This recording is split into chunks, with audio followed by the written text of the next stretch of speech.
혹시 이런 말 들어본 적 있으신가요? 리플은 1000억 개나 발행돼가지고 절대 못 간다. 비트코인이 2100만 개밖에 없는 거랑 비교가 되냐? XRP 들고 계신 분들이라면 한 번쯤은 들어보셨을 만한 내용입니다.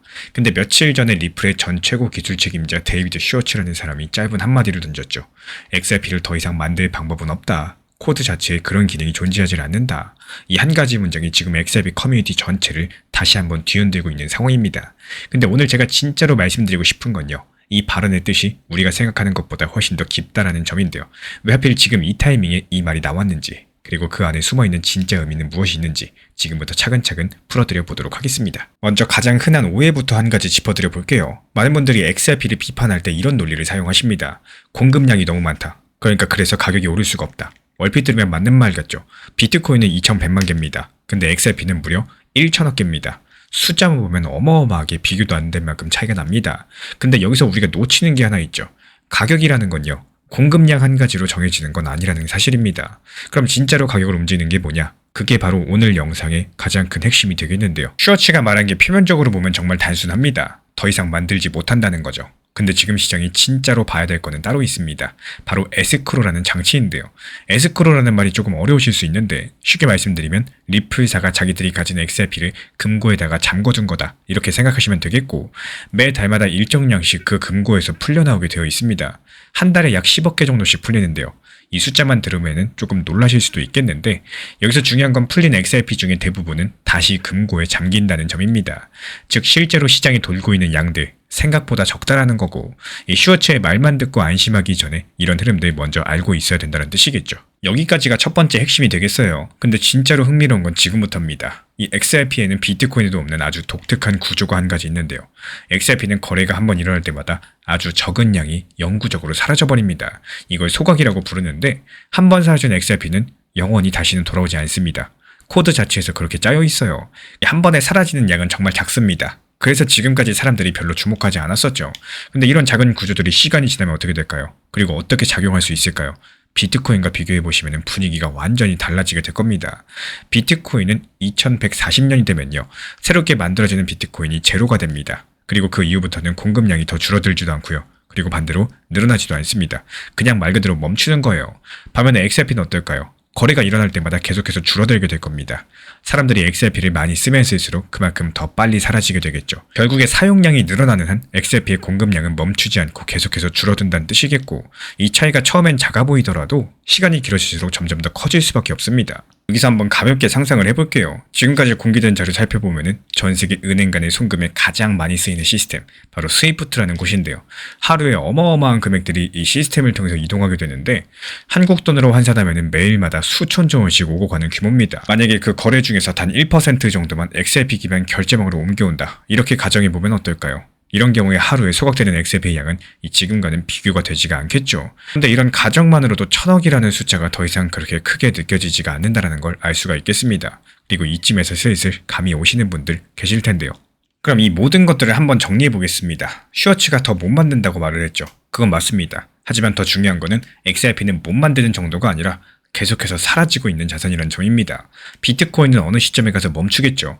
XRP는 쓰이면 쓰일수록 줄어들게 됩니다. 적어도 코드상으로 그렇게 설계됐다. 이거는 확인된 사실인 거고 부정할 수가 없는 진실입니다.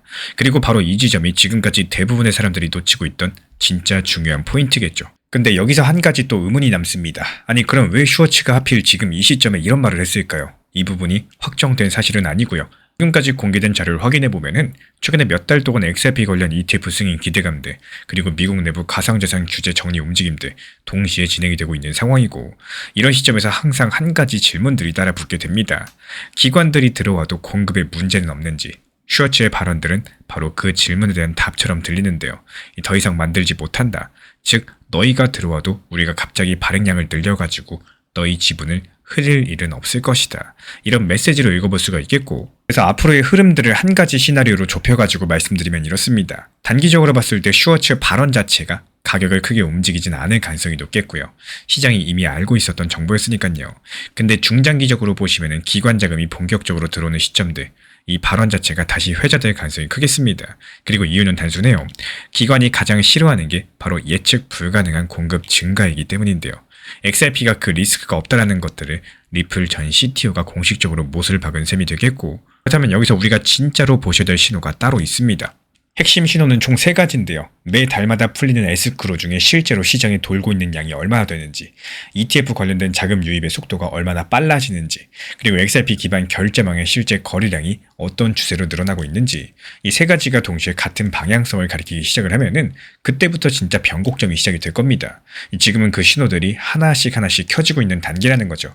모두 다 켜진 건 아니에요. 그래서 결국에 슈워츠의 말 자체가 단순하게 더 이상 못 만든다 이런 뜻이 아니라요. 기관이 들어와도 공급이 흔들리지 않는다 이런 신호로서 읽어볼 수가 있겠고, 거기에 XRP의 소각 구조까지도 더해진다. 그럼 시간이 갈수록 공급이 줄어드는 자산이 될 수 있겠죠. 결국에 진짜 변곡점은 사용량이 늘어나는 속도가 시장의 예상치를 넘어서는 바로 그 순간이겠습니다. 그렇다면 여기서 그 사용량을 가장 빠르게 끌어올릴 수 있는 가능성이 있는 변수들, 즉 리플과 손잡은 글로벌 결제망의 다음 행보들 한번 짚어보도록 할 텐데요. 다음 영상에 이어나가 보도록 하겠습니다. 지금 코인 시장에 리플과 도지만 있는 게 아니라는 것들을 알고 계셨으면 좋겠습니다.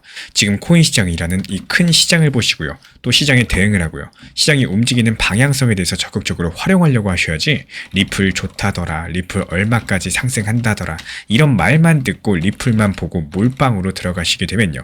결국에 리플이 하락하고 움직임이 나오지 않았을 때 시장이 안 좋다 이런 탓을 할 수밖에 없게 되는 겁니다. 정보방에서 단기적인 알트 타점뿐만 아니라 오히려 건강한 장기 투자가 될 수 있는 비트코인에 대해서도 이 무리한 비중이 아니라요. 적당한 비중으로 분할 매수에 대해서 안내를 드리고 있는 이유들, 결국에 시장의 움직임과 시장의 방향성을 정하는 건 냉정하게 비트코인의 힘이 강력하기 때문입니다. 리플에 대해서 너무 긍정적인 면만 보려고 하시는 것보다는 현실적인 시장의 흐름들 보려고 하셔야 되겠죠. 리플의 CEO 브래드 갈링하우스가 본인 SNS에 단 2글자만 올렸습니다. 락인이라고요. 그리고 이 2글자 때문에 전 세계 XRP 커뮤니티가 지금 들썩이고 있는 상황이죠. 어떤 사람들은 갓캔들이 온다 이렇게 외치고 있고, 또 어떤 사람들은 또 그 얘기냐면서 한숨을 쉬고 있는 상황입니다. 근데 저는 오늘 이 2글자를 다른 각도에서 한번 다시 들여다볼 거예요. 왜냐면 우리가 진짜 보셔야 되는 신호는 가격에 대한 신호가 아니라 일정에 대한 신호일 가능성이 높기 때문입니다. 도대체 글로벌 기업의 CEO가 왜 하필 지금 이 시점, 왜 하필 락인이라는 단어를 골랐을까요? 이번 영상 끝까지 보시면 그 정답이 명확하게 보이기 시작을 하실 겁니다. 솔직하게 말씀을 드리겠습니다. 저도 처음에 이 뉴스를 봤을 때 한숨이 나왔어요. 갈링하우스가 한마디 던질 때마다 누군가는 폭등이 임박했다고 외치고요. 그때마다 가격은 그냥 그대로였습니다. 이런 패턴들이 한두 번이 아니었기 때문에 이번에도 또 떡밥이냐, 또 누가 조회수 노리고 부풀리냐, 뭐 이런 생각들 자연스럽게 될 수밖에 없겠죠. 우리 구독자분들도 비슷한 마음이셨을 겁니다. 근데 이번에는 정말로 다른 부분이 있어요. 그래서 이 부분에 대해서 이번 영상에서 집중적으로 다뤄볼 예정입니다. 먼저 락인이라는 단어 자체부터 짚고 가겠습니다. 락인은 영어로 자물쇠를 잠그듯이 한 곳에 집중한다 이런 뜻을 내포하고 있죠. 근데 이 단어가 미국에서 어떤 사람들이 주로 쓰는지가 중요한데, 미국의 NBA 농구 선수들, 프로게이머들, 격투기 선수들, 이 큰 경기를 앞두고 자주 쓰는 표현입니다. 말 그대로 지금부터 잡담은 끝났고 이제부터 모든 신경을 한 곳에다가 집중하겠다 뭐 이런 뜻을 내포하고 있죠. 그러니까 이게 일상적인 응원 멘트가 아니라 결정적인 순간 바로 직전에 쓰는 중요한 단어라는 겁니다. 이게 바로 첫 번째 포인트인데요. 자, 그렇다면 실리콘밸리 CEO들은 이 단어를 언제 쓸까요? 보통은 회사 내부에서 분기 마감이 임박했을 때, 그리고 큰 발표를 코앞에 둔 시점에서 직원들에게 던지는 말들입니다. 일론 머스크도 테슬라 생산 막바지에 이 단어를 쓴 적이 있고요. 미국 스타트업 대표들도 IPO 직전에 이런 표현들을 자주 써왔습니다. 결국에 락인이라는 단어는요, 이 보통 어떤 일이 곧 끝나거나 곧 시작되거나 어쨌든 결정적인 순간이 임박했을 때 등장을 한다는 사실입니다. 이 부분을 머릿속에 잘 담아두시고 그 다음 얘기로 넘어가 보겠습니다. 여기서부터가 진짜 핵심이 되겠는데, 리플이라는 회사가 어떤 회사인지 다시 한번 생각을 해보셔야 돼요. 리플은 미국 증권거래위원회랑 몇 년 동안 법적인 다툼을 벌인 회사입니다. 그래서 리플의 CEO가 SNS에 글 하나를 올릴 때도 이 사내 변호사랑 홍보팀의 필터를 거칩니다. 즉 단어 하나하나가 무게 있는 선택이 된다는 뜻이겠죠. 이런 회사의 CEO가 굳이 트레이더 문화에서 쓰는 락인이라는 단어를 골랐다는 거, 그냥 가볍게 던진 게 아니라요. 어떤 특정한 시점을 의식하고 쓴 표현일 가능성이 높다라는 겁니다. 그럼 여기서 한 발만 더 들어가 볼게요. 만약에 정말로 락인이라는 단어가 어떤 일정 의식하고 던진 거라고 했을 때 도대체 그 일정이 뭘까요? 지금 리플 줌에서 굴러가고 있는 큼지막한 일정들 차분하게 정리드려 보겠습니다. 가장 먼저 첫 번째, 우리 구독자분들도 알고 계시는 것처럼 미국에서 클래리티법이라는 법안이 미국 의회를 통과하기 위한 막바지 단계에 와 있는 상황이죠. 이 법 같은 경우는 가상자산을 증권으로 볼지 상품으로 볼지 명확하게 가르는 법입니다. XRP의 가장 큰 호재 중에 하나로 꼽혀온 법인데 이것뿐만이 아닙니다. 리플 프라임이라는 기관 대상 서비스가 본격적으로 가동이 되면서 발표할 것들이 쌓여있는 상황인데요. 그리고 여기서 소름 돋는 부분이 있죠. 이 일정들이 모두 다 단기간 안에 결정이 난다거나 진행 상황 자체가 머지않아서 공개될 가능성이 큰 사안들입니다. 즉, 락인이라는 단어가 던져진 시점, 그리고 이런 일정들이 묘하게 겹쳐지고 있다는 뜻인데요. 이건 뭐 우연일 수도 있겠어요. 하지만 변호사의 검토를 거치는 리플 CEO가 트레이더들이 쓰는 단어들, 그것도 이런 일정이 줄줄이 놓인 시기에 던졌다라는 거, 그냥 지나치기에는 너무나도 정교한 타이밍이겠죠. 그래서 이제 회의론자들 얘기도 짚고 가자면요. 사실 그분들 말씀도 일리가 있긴 합니다. 인플루언서들이 CEO 말 한마디 가지고 매번마다 갓캔들 운운하면서 사람들 흔드는 거, 그거 분명히 필요한 일입니다. 근데 이번에 우리가 보셔야 되는 거는 인플루언서의 해석이 아니라 리플 CEO가 직접적으로 선택한 단어 그 자체예요.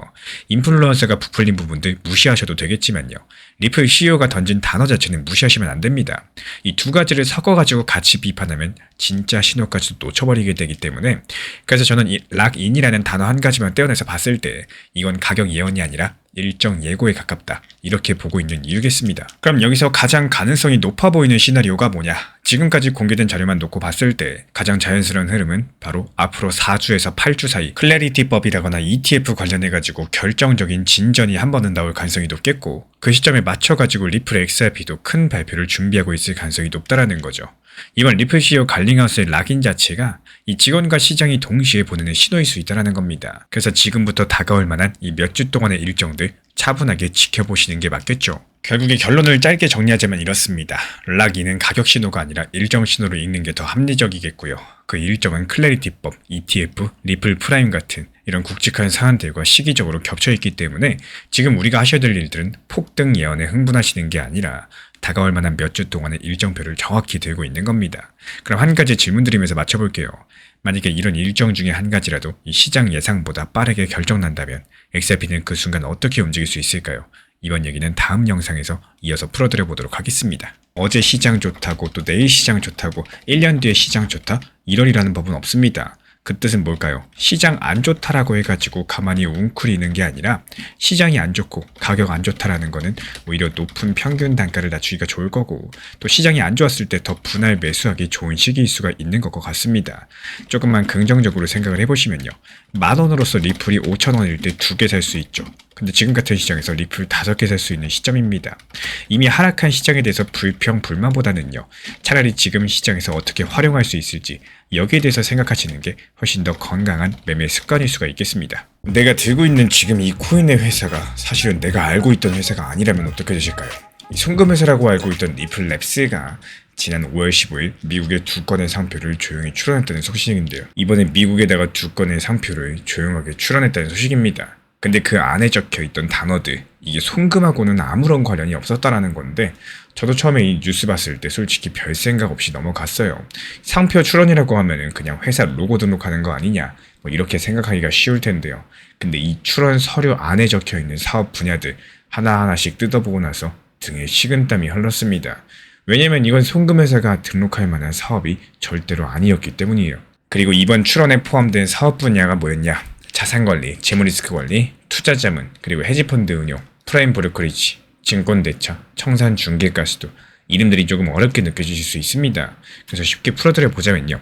이 단어들을 한 줄로 합쳐봤을 때 골드만삭스, 모건스탠리 같은 이런 월가의 큰 투자은행들 매일매일 하는 일과 거의 똑같습니다. 즉 지금 리플은 자기 회사를 송금회사가 아니라 디지털 투자은행으로 만들고 있다, 이런 뜻을 내포하고 있는 상황이고, 여기까지만 들으셔도 조금 놀라우실 텐데요. 진짜 무서운 부분은 그 다음입니다. 이 보통적인 회사들이 상표를 출원한다는 거, 그 사업을 앞으로 하고 싶다는 뜻이거든요. 근데 리플 같은 경우는 이번에 출원한 사업들을 이미 전부 다 하고 있었습니다. 그러니까 이번 상표 출원 자체가 미래 계획이 아니라요. 이미 지금 굴러가고 있는 사업들, 이걸 법적으로 보호를 하기 위한 뒤늦은 도장 찍기였던 건데요. 이게 무슨 말이냐? 이 작년 가을 리플이 약 1조 7천억 원을 들여가지고 히든로드라는 회사를 인수했고, 이름이 조금 낯설죠. 이 히든로드는 헤지펀드 같은 큰 기관 투자자들에게 돈을 빌려주고요, 또 거래를 대신 처리해주고요, 결제까지도 끝내주는 회사입니다. 이게 미국 월가에서는 이런 회사들을 프라임 브로커라고 부르는데요. 쉽게 말씀드리자면은 큰 손들이 거래할 때 뒤에서 모든 살림들을 책임지는 도우미 회사입니다. 리플은 이 회사를 인수한 뒤에 이름을 리플 프라임으로 바꿨고요. 여기서 한번 숨을 고르시고 이 회사 규모를 보시면은 진짜 입이 떡 벌어지실 겁니다. 리플 프라임이 1년 동안 처리한 거래 규모가 약 4천조 원이 넘어요. 우리나라 1년 예산이 700조 원 정도인데요. 이거의 5배가 넘는 돈이 이 회사 한 곳을 통해 가지고 1년 동안 흘러가게 된 겁니다. 이것도 단순한 송금이 아니라 기관들의 실제 거래로요. 그리고 더 놀라운 사실 한 가지 말씀드리자면요. 히든 로즈를 인수한 지 1년 만에 이 회사의 매출 자체가 3배로 뛰었다는 사실인데요. 일반적으로 한 해의 매출이 3배가 뛴다는 거, 이건 진짜 폭발적으로 성장하고 있다는 뜻입니다. 그러니까 지금 리플 같은 경우는 이 송금 사업의 옆에서 우리가 잘 모르는 사이에 미국 월가의 진짜 인프라 회사를 굉장히 빠르게 키워왔던 겁니다. 아니 이렇게 리플 랩스라는 회사가 무섭게 성장을 하고 있는데 왜 XRP 가격은 그동안 오히려 떨어졌을까요? 작년에 한때 2,700원 가까이 갔었던 XRP가 지금은 1,900원대까지 내려와 있습니다. 이 부분이 사실 리플 홀더들이 가장 답답해하는 지점이기도 한데요. 회사 사업은 잘 되는데 왜 내가 들고 있는 코인은 오르지 않는가? 지금까지 공개된 자료만 보면은 리플이라는 회사의 성장, 그리고 XRP 토큰의 가격들, 우리가 생각하는 것만큼 직접적으로 연결되어 있지가 않았습니다. 리플 프라임이 아무리 돈을 잘 벌어도요, 그 매출이 곧바로 XRP 가격을 끌어올린다? 이런 구조는 아니라는 뜻인 거고, 조금 차가운 사실이겠지만 그래도 짚고 넘어가셔야 되겠죠. 그런데 여기서 이번 상표 출원이 중요한 이유가 바로 여기서부터 나오게 됩니다. 이 출원 서류 안에 적힌 사업들을 다시 한번 보세요. 청산, 증권대차, 프라임 브로커리지, 이게 전부 다 무엇을 뜻하냐? 이 대형 기관들이 매일매일 거래를 끝낼 때마다 결제를 처리하는 일들입니다. 그리고 지금 리플 같은 경우는 이미 RLUSD라는 자기네 스테이블 코인을 가지고 있고요. 곧 미국에서 신탁은행 영업까지도 시작을 합니다. 작년 12월 당시 미국 통화감독청에서 조건부 승인을 받았었고 올해 4월 달에 최종 룰까지도 통과가 됐죠. 그리고 이런 그림들이 한 점으로 모이면 무슨 일이 벌어지느냐. 이 기관들이 돈을 빌리고 거래하고 결제하는 모든 과정이 리플 한 회사 안에서 전부 다 끝날 수 있게 됩니다. 그리고 그 결제 통로 어딘가에 XRP가 다리 역할을 하게 되면요. 그때부터 XRP 수요는 사람들이 사고 팔아가지고 생기는 이 투기 수요가 아니라 매일매일 거래가 일어날 때마다 자동으로 발생하는 이런 구조적인 수요로 바뀔 만한 가능성이 있습니다. 다만 이런 부분들 아직까지 리플이 공식적으로 XRP를 이렇게 쓰겠다 이렇게 발표한 단계는 아니에요. 그래서 확정처럼 말씀드릴 수는 없는 거고요. 가장 자연스럽게 그려지는 시나리오 이 정도로만 받아주시면 되겠습니다. 그리고 여기서 또 재밌는 신호가 하나 있어요. 올해 4월달 KBRA라는 신용평가사가 리플 프라임에 BBB 등급을 줬습니다. 이 등급이 뭐냐? 투자 적격 등급인데요. 보통 큰 연기금이나 보수적인 기관들 이 등급 밑으로는 거래를 잘 안 합니다. 그러니까 이제 리플 프라임 같은 경우는 그동안 코인 회사라는 이유로서 거래를 못하던 보수적인 기관들도 받아줄 수 있는 자격을 얻은 거고 이게 의미하는 바가 상당히 큽니다. 그래서 지금 가장 가능성이 높아 보이는 흐름 한 가지만 말씀을 드리자면은 리플 같은 경우에 이번 상표 출원을 통해 가지고 자기네가 만들고 있는 디지털 투자은행의 그림들 법적으로 보호받기 시작을 했고 또 동시에 곧 열리게 될 신탁은행들, 스테이블 코인 사업들 연결할 준비를 마무리하고 있습니다. 그리고 이런 모든 조각들이 합쳐지는 어느 시점에 시장은 리플을 더 이상 송금 코인 회사로 평가하지 않게 될 가능성이 더 높겠죠. 다만 그게 한 달 안에 일어날 일인지 1년 뒤에 일어날 일인지 아무도 모를 겁니다. 회사의 성장이 곧바로 코인 가격으로 이어진다? 이런 보장도 없을 거고요. 그래서 결국에 정리를 드리자면요. 이번 리플의 상표 출원 자체가 단순한 종이 한 장이 아니라 지금 회사가 이미 월가의 한 자리를 차지하고 있다는 증거였습니다. 그리고 그 안에서 XRP가 어떤 역할을 맡게 될지 앞으로 1년이 가장 중요한 시간이 될 텐데요. 그리고 우리가 지금 보셔야 될 거는 가격 차트가 아니라 리플이 다음에 어떤 발표를 내놓느냐 이거일지도 모르겠습니다. 그렇다면 여기서 한 가지만 더 여쭤보고 싶어요. 만약에 리플이 정말 월가의 디지털 투자은행이 된다면 지금의 XRP 리플 가격은 비싼 걸까요? 아니면 너무 저렴한 걸까요? 지금 사람의 투자 심리가 정말 신기하게도 최고의 결과값 선택이 있어가지고 비례해서 후회를 하게 됩니다. 예를 들어가지고 리플 XRP가 하락했다라고 해가지고 리플이 이전 전고점 부근 5,000원 부근에서 못 팔았다 이런 기억들이 얼만큼 아쉬운지 그때 팔았으면 얼마 수익이었을까 이런 쪽으로 생각하게 되는 경우가 정말 많은데요. 하지만 이런 경우에 이미 지나갔기 때문에 그 가격이 고점이었다는 걸 나중에서 뒤늦게 알게 되는 것 뿐이고요. 그때 당시에는 그 누구도 가격이 고점이다? 이걸 알 수 없다라는 게 사실입니다. 결국에 그 당시에 고점을 찾는다라는 거는 당연히 어려운 일이겠지만요. 적당한 단기 고점을 찾고자 이렇게 분할 매도하는 습관들을 반드시 키워나가셔야 됩니다. 이런 것들이 어려운 이유가 뭘까요? 사람은 누구나 가격의 기준들, 이전 전고점, 내가 봤었던 가격들, 욕심들 이런 것들이 적용되면서 기준이 되다 보니까 항상 목표 타점을 높게 잡게 되고, 그러다 보니까 리플이 10,000원 갈 거야, 20,000원 갈 거야, 최고점 그 이상을 찾게 되는 경우가 많습니다. 하지만 저희가 리플 정보방에서 4,850원에 단호하게 매도하셔라 말씀을 드렸던 것처럼 단기 고점을 적당하게 활용하면서 수익까지도 챙길 수 있는 이런 매매, 적당한 만족감을 키우는 대응이 가능해지기 때문에 조금 더 시장 대응 자체가 쉬워지게 되실 겁니다. 일론 머스크가 이번에 정말 이상한 짓을 했습니다. 자기 회사인 스페이스X를 주식시장에 내놓겠다라고 발표를 했는데요. 그 서류 안에 단 한 줄을 슬쩍 끼워 넣었거든요. 그리고 그 한 줄을 보고 미국 월가의 큰손들이 전부 다 놀랐습니다. 근데 여기서 더 이상한 건요. 이 한 줄이 도지코인 가격에 영향을 줄 수 있다는 분석들이 흘러나오고 있다는 점입니다.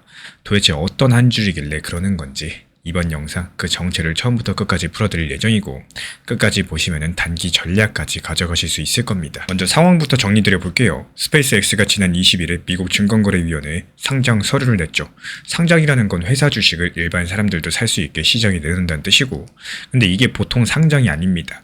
시장에서 보던 이 회사 가치가 우리 돈으로 2,600조 원인데요. 역대급 상장 중에서 가장 큰 규모라고 보시면 되는 건데, 이 회사가 다음 달 12일 미국 시장에 데뷔할 예정입니다. 그러면 전 세계 투자자들이 환호하면서 이 주식을 사겠죠. 근데 바로 여기서부터 이상한 점이 시작이 됩니다. 말 그대로 스페이스X가 낸 서류 안에서는 주식의 종류가 두 가지로 나뉘어 있어요. 일반 사람들이 살 수 있는 거는 클래스 A라는 주식입니다. 이 주식은 한 주에 의결권이 한 개씩 붙어 있고요. 여기서 의결권이라는 것은 회사 일을 결정할 때 던지는 한 표다, 이렇게 생각하시면 되겠는데, 여기서 머스크랑 회사 내부자들만 가질 수 있는 클래스 B라는 주식이 따로 있습니다. 이 주식은 한 주에 의결권이 무려 10개가 붙어 있습니다. 같은 한 주인데 어떤 사람은 한 표, 어떤 사람은 10표를 던지는 겁니다. 이런 구조들 덕분에 머스크는 전체 의결권의 85%를 혼자 쥐게 되는데요. 일반 투자자가 아무리 돈을 모으더라도 일론 머스크의 결정을 막을 수가 없다는 뜻입니다. 그리고 여기서 끝이 아니에요.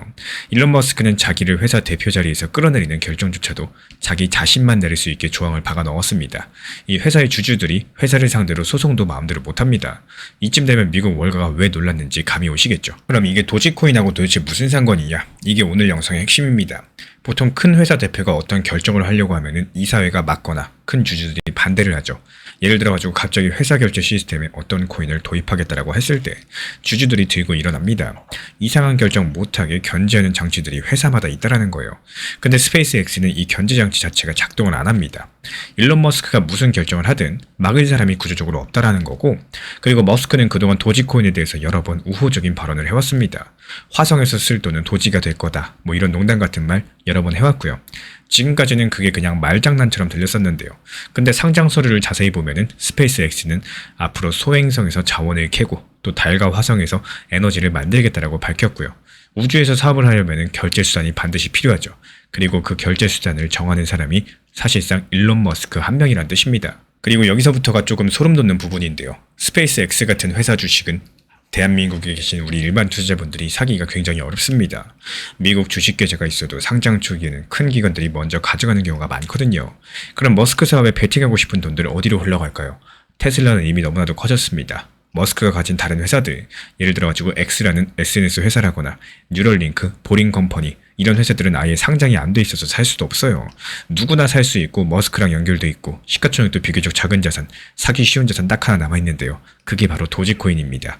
도지코인 전체 시가총액은 스페이스X 가치의 1%도 안 되는 상황인데, 결국에 스페이스X로 흘러갈 돈 중에 아주 일부만 도지코인으로 샌다라고 할지라도요, 도지코인 가격에는 상당한 변화가 생길 수 있다는 얘기죠. 물론 머스크가 진짜로 스페이스X 결제망에 도지를 넣겠다 이렇게 발표한 적은 없습니다. 다만 지금까지 공개된 자료를 살펴보면 이런 시나리오를 막을 수 있는 구조적인 장치가 사라졌다, 이거는 명백한 사실이죠. 이게 바로 이번 상장의 진짜 의미라고 볼 수가 있겠고, 호재가 일어날지 안 일어날지는 알 수 없겠지만요, 호재가 일어나도 누구도 막을 수 없는 환경이 만들어지게 된 겁니다. 그럼 단기적으로 어떻게 보셔야 될까요? 가장 가능성이 높은 시나리오 한 가지만 짚어드리자면은 이 스페이스X 상장일이 다음 달 12일이죠. 그러니까 그 전후로 일론 머스크 관련된 자산들의 변동성이 커질 가능성 상당히 높겠습니다. 상장 직전의 기대감으로 인해서 도지코인 같이 들썩일 수 있겠고요.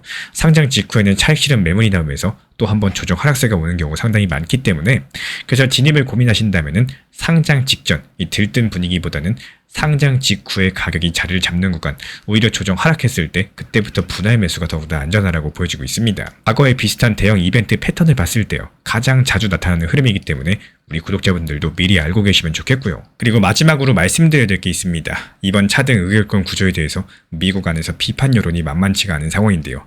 이게 머스크 개인 이미지에 흠집을 낸다, 머스크 관련된 자산 전체가 같이 흔들릴 수 있겠죠. 게다가 상장 일정 자체가 미뤄질 가능성 항상 열려있기 때문에 좋은 면만 보고 들어가시면 위험합니다. 결국에 스페이스X는 일론 머스크 한 사람의 결정이 어떤 견제도 받지 않는 회사로서 시장에 들어오게 되는 거고, 이런 구조 안에서 머스크의 도지 우호적인 시나리오 막을 사람이 없다라는 사실입니다. 그래서 단기적인 변동성을 노리시되 이 진입하는 타이밍들은 상장 직후 흐름을 확인하고 결정하시는 게 가장 안전하겠죠. 그럼 마지막으로 한 가지만 같이 한번 생각해 볼게요. 만약에 일론 머스크가 스페이스X 우주 결제망에 진짜로 도지코인을 넣는 날이 온다면은 그 발표는 언제 어떤 방식으로 나오게 될까요? 다음 영상에서 말씀드리도록 하겠습니다. 저는 기본적으로 장기적인 패턴으로 바라보고 있습니다. 5년, 10년 이렇게 묻어둔다라고 했을 때 도지코인을 생각하시는 분들이 많이 계실 텐데요. 장기적으로 보유하는 게 나쁜 거는 아니겠지만 이 장기 투자라는 게 그냥 사놓고 가만히 방치하는 게 장기 투자가 아닐 수 있다. 이런 것들을 반드시 알고 계셔야 됩니다. 지난 2018년 전고점에서 하락하고 나서 다시 한번 800원, 900원까지 회복하는데 무려 몇 년이라는 시간이 걸렸습니다. 중간에 아무런 대응이 없었다면 그 평단가 그대로였을 거고 600원, 700원까지 회복하는데 몇 년이라는 시간이 걸렸습니다. 중간에 아무런 대응이 없었다면요, 그 평단 그대로였을 거고 대부분의 사람들께서 기다린 시간 아까워가지고 전고점 가격 찾아와도 매도를 못하셨을 겁니다. 그만큼 중간에 얼마나 대응을 하는지, 이게 생각보다 중요한 게 바로 장기 투자라고 생각을 해요. 처음에 내 매수했던 평단이 도지코인 500원이었더라도요, 이게 다시 한번 도지코인 100원까지 하락했을 때 저점은 아니더라도 조금씩 평단을 낮춰놨다면 오히려 하락장이 불안한 게 아니라 기회의 시장이 됐을 거고, 반등의 시기 때 웃게 만드는 상황들이 됐을 겁니다. 하락해서 어쩔 수 없는 장기 투자가 아니라 조금은 계획적이고 나에게 도움이 되는 이 장기 투자에 대한 원칙 매매들을 활용해 보시기를 추천을 드리겠습니다. 최근에 시장이 너무 답답하다 보니까 정보방 입장에 대해서 문의 주시는 분들께서 많아지셨어요. 먼저 제일 중요하지만요, 제가 안내드리는 모든 정보방은 업비트, 빗썸, 현물 매매로서만 안내 도움드리고 있습니다. 지금 화면에 보이시는 번호나 혹은 댓글 링크에 있는 신청란을 통해서 신청 주시면은 안내를 도움드리고 있고요. 이 세 가지 방 중에 필요로 하신 방을 체크해서 신청 주시면은 필요로 하신 방에 맞춰가지고 입장 안내드리고 있습니다. 먼저 리플 전용방 같은 경우에 리플에 대한 중요 이슈, 그리고 리플에 대한 단기 저점과 단기 고점, 중장기적으로 보는 중요 타점 같은 핵심 내용에 대해서 안내드리고 있기 때문에 영상 시청해주시는 우리 구독자분들께서 리플이라는 코인이 장기적으로 좋다라는 건 알고는 있지만 현재 같은 시장에서는 많은 답답함을 느끼시는 분들께서 정말로 많이 계실 거라고 생각을 합니다. 이 적당한 일부 비중은 단기 고점과 저점을 살려서 효율적인 대응을 만들어 가시고 또 오히려 중장기적으로 더 잘 가져가기 위한 효율적인 매매하시는 것들을 추천드려요. 그리고 두 번째로 종합 브리핑방입니다. 장기적으로 보기에 좋은 코인들과 현재 시장 흐름에 대한 중요 시장 이슈들, 브리핑 내용이나 리플에 대한 방향성, 락업 해제 일정과 여기에 따른 움직임들에 대해서 안내드리는 종합적인 방이다, 이렇게 생각해 주시면 되겠습니다. 그리고 마지막으로 단기 종합방 같은 경우는 말 그대로 단기 종목들에 대한 타점을 안내드리고 있는 방입니다. 이 단기 종목은 말 그대로 단기 종목답게 접근을 하셔야 되는데 욕심으로 인해서 타점을 너무 높게 잡아가지고 수익 실현을 못하거나 아니면 눈치 보기 매매를 하다가 이렇게 수익 실현의 기회를 놓치셨던 기억이 있으신 분들 지금 시장에서 정말 많은 상황인데요. 항상 비중 조절이 중요하고요. 매수와 동시에 목표 타점을 걸어 놓으면서 현실적으로 봤을 때 내 것으로 만들어서 마침표까지 잘 찍는 게 단기 매매의 핵심이다 생각을 해요. 단 여기서 중요한 거, 아무리 내가 좋아하고 시기가 좋고 스스로 괜찮다고 판단하셔도 몰빵 매매는 정말 위험하기 때문에 매번 말씀드리는 비중 조절 원칙 매매로 접근하시는 게 가장 중요합니다. 끝으로 항상 말씀드리고 있지만요, 저는 업비트, 빗썸, 현물 매매에 대해서만 안내를 도움드리고 있기 때문에 절대로 해외골에서 선물 매매에 대한 고위험 리스크 매매에 대해서는 언급조차 드리지 않고 있습니다. 무조건적으로 업비트, 빗썸 이렇게 현물 매매로 필요하신 분들께서만 입장 신청 주시면은 안내 도움 드리도록 하겠습니다. 이 빠르게 가는 것보다 중요한 건요, 꾸준하고 길게 가는 게 더 중요한 투자 시장이다, 이렇게 생각을 해요. 건강한 비중 조절 원칙 매매 활용하시기를 늘 응원드리겠습니다. 이 리플 XRP의 매수 매도 타점은 순간의 판단이 전부예요. 그래서 우리 신사 채널에서는 시장의 숨결 하나하나까지 놓치지 않고자 모든 흐름들 실시간으로 모니터링 중에 있습니다. 이 단기 반등 구간이 열리는 순간 그 찰나의 기회 타점을 우리 구독자분들께 바로바로 전달드리기 위해서인데요. 우리 신사 채널을 이미 구독해주신 분들 중에서 실시간 커뮤니티방 참여를 원하신다면 지금 보이시는 번호로 문자 남겨주시면 되겠습니다. 이 혼자서 불안하게 바라보는 시장이 아니라요. 함께 흐름을 읽고 움직이는 경험들을 선사해 드리도록 하겠습니다.